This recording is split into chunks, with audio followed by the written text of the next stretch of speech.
নরসিংদীতে কিভাবে সংগঠিত হয়েছে, ঢাকার বাইরে কিভাবে সংগঠিত হয়েছে। তো তাদের গল্পগুলো আমাদের আরো বেশি করে আসলে আসা দরকার। এবং আন্দোলনের 19 তারিখ থেকে বেসিক্যালি 1 তারিখ পর্যন্ত ব্যক্তিগতভাবে আমি বা আমার সাথে আসিফ বা বাকের আমরা কিন্তু আর মাঠে ছিলাম না। আমরা 17 তারিখ পরেই ঢাকা বিশ্ববিদ্যালয় যখন বন্ধ হয়ে যায়, আন্দোলনের নেতৃত্বটা মূলত সাধারণ জনগণের কাছেই চলে যায়। এবং তখন যখন আমরা ডিবিএফএস ছিলাম, রিফাত রশিদরা তখন এটার একটা কমান্ড নেয় সোশ্যাল মিডিয়াতে। তো সেই জায়গা থেকে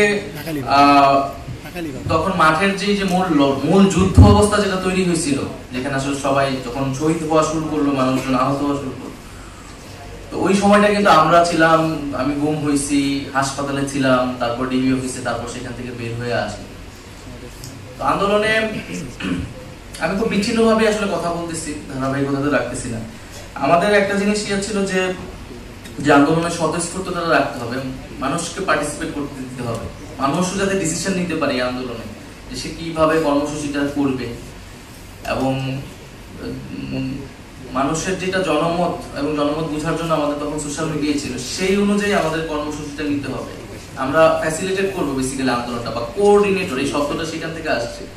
আমরা আন্দোলনটা লিড দিব না, আমরা আন্দোলনটাকে কোঅর্ডিনেট করবো, আমরা আন্দোলনটাকে সমন্বয় করবো। সারা বাংলাদেশে যে হচ্ছে বা সাধারণ মানুষ, তাদের ইমোশন, তাদের সেন্টিমেন্ট সবকিছুকে আমরা কোঅর্ডিনেট করবো। তো সেই জায়গা থেকে এই চিন্তাগুলো আমাদের মাথায় প্রথম থেকে ছিল, শুরু থেকে ছিল। আমরা চেষ্টা করছি আন্দোলনের সময় এই জিনিসগুলোকে ধরে রাখার। এবং যেমন 16 তারিখেই কিন্তু আমরা এটা বুঝতে পারছিলাম এই আন্দোলনটা সরকার বিরোধী একটা আন্দোলনের দিকেই যাবে এবং যেতে হবে, নিয়ে যেতে হবে। কারণ এই সরকারের হাতে রক্তের দাগ লেগে গেছে। সেদিন 6 জন মানুষ মারা গেছে এবং তার আগের দিন ঢাকা বিশ্ববিদ্যালয়ের মেয়েদেরকে হামলা করা হয়েছে। এবং 9 দফা সাজানো হয়, 9 দফার ভিতরে 1 দফার মেসেজটা ছিল। কিন্তু আমরা প্রথমেই 1 দফার দিকে যাইনি, কারণ আমরা জানি যে এই 1 দফার বা পুরো সরকার পতনের বিষয়টা জনগণের ভিতর থেকে আসতে হবে। মানুষ যখন চূড়ান্তভাবে সিদ্ধান্ত নিয়ে নেবে, আমরা তখন আনুষ্ঠানিক ঘোষণাটা দিব। এবং এইরকমটাই হয়েছিল। 3 তারিখ কিন্তু বৈষম্য বিরোধীর পক্ষ থেকে আনুষ্ঠানিক ঘোষণা দেওয়া হয়, কিন্তু তার আগে কিন্তু মানুষ সিদ্ধান্ত নিয়ে নিয়েছিল। এবং শহীদ মিনারে আসলে 1 দফার বাইরে অন্য কিছু বলার সক্ষমতা আমাদেরও ছিল না, কারণ মানুষ ওইটাই তখন মানুষের দাবি। আবার গণভবন যে ঘেরাওয়ের যে কর্মসূচি, 5 তারিখে কিন্তু কোনো আনুষ্ঠানিক কর্মসূচি ছিল না যে গণভবন ঘেরাও করতে হবে।